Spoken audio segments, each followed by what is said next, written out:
A day of rage and mass demonstrations. The explosion at Al-Ahli hospital triggered large-scale protest. What was the turning point in the conflict in the Middle East? Let's look at the political elements and put them in their place. This is the Mendeleva's table. Iran, Iraq, Jordan, Palestine, Lebanon, Turkey, Tunisia, the United States, Germany. The missile attack on the hospital in the Gaza Strip acted as a catalyst for a tsunami of mass demonstration. Accelerating to the point of lawlessness, the whole world was on the verge of clashes. Hezbollah declared October 18 a day of rage. Hundreds of people took to the streets of Tehran in support of Palestine, holding signs reading "Death to America" and "Down with the USA." While some mourned the victims of the attack with burning candles, others burned American flags with hatred and pain. I ask Muslims around the world to wake up and become witnesses to the cruelty. The attack on the hospital in the Gaza Strip was also condemned by the people of Iraq. Spontaneous demonstrations broke out in Baghdad. Later, a kamikaze drone attacked a US base in the north of the country. According to local media reports, the armed group Tashkil al-Waratin claimed responsibility for the attack, and it is alleged that the strike was carried out in support of the actions of Hamas. The residents of Jordan also decided to express their protest after the attack on the hospital. The protesters demanded the opening of the borders with the Gaza Strip. In Amman, activists tried to storm the Israeli embassy. In Istanbul, activists fired fireworks at the Israeli consulate. Having failed to get into the territory, the demonstrators began to smash the fast food restaurant of the American McDonald's. And in Malatya, protesters attempted to break through to the American base of Kiruchik. The wave of protest reached Berlin. Spontaneous actions in support of Palestine took place at the Brandenburg Gate and in other parts of the city.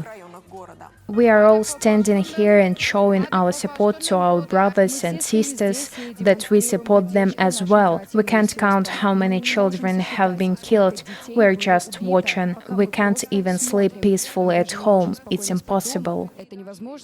But in Europe, everything is the same as before. Rallies against cruelty were demonstratively dispersed with the use of violence. The standard set of law enforcement officers of European democracy is batons, water cannons, and tear gas.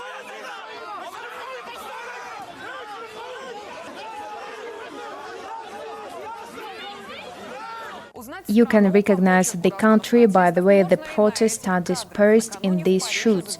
Yesterday, a dozen of demonstrators in defense of the Palestinians were detained in Paris. The protest in the Fifth Republic did not succeed. But in the United States, the storming of the Capitol 2.0 took place. A crowd of protesters broke into the building demanding a ceasefire in the Gaza Strip. Hundreds of people have been detained. Against the backdrop of the escalation of the conflict in the Middle East, Washington Square Park in New York has become a place of increased conflict. Activists here divided into two camps. They hold posters with slogans such as "Free Palestine" and "Support Israel." In Philadelphia, USA, a rally in support of Israel was held. It's very hot. It's been a tough week. It was almost impossible to concentrate on work. I talk on the phone with my family in Israel every day. I'm talking to my mom. I talk to my sisters and follow the news.